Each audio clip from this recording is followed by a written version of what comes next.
আসসালামু আলাইকুম।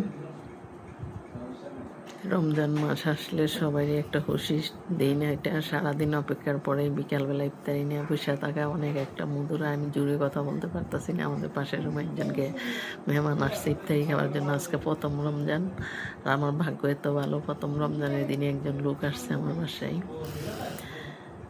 হ্যাঁ, ওদেরকে ইফতারি দিয়ে আমি এসে বসে আছি। আর এই স্মৃতিগুলো মনে পড়তেছে, যখন কখন রোজা রেখে ছোটোবেলা অপেক্ষা করতাম, কখন আজান দিবে মারে জিজ্ঞাসা করতাম, বোনদেরকে জিজ্ঞাসা করতাম। আমার অনেক ভালো লাগে এই টাইমটা।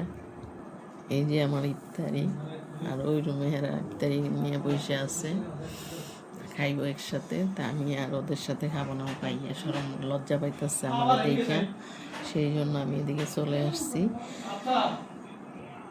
সবাই এ টাইমটা খুব মধুর সময়, সারাদিন রোজা রেখে রোজাটা ভাঙ্গাটা ইফতারি করা খুব ফজিলতের কাজ। সবাই এ টাইমটা অপেক্ষা করে কখন আজান দিবে। আমরা ছোটোবেলা বেশি অপেক্ষা করতাম, আর আমার বেশি অনেক বাড়ির কথা মনে পড়ে।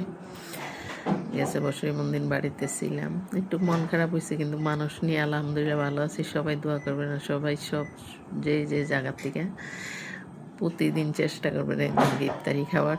আল্লাহর নিয়ামত এটা, আলহামদুলিল্লাহ ভালো থাকেন। আমি ইফতারি খাইতেছি।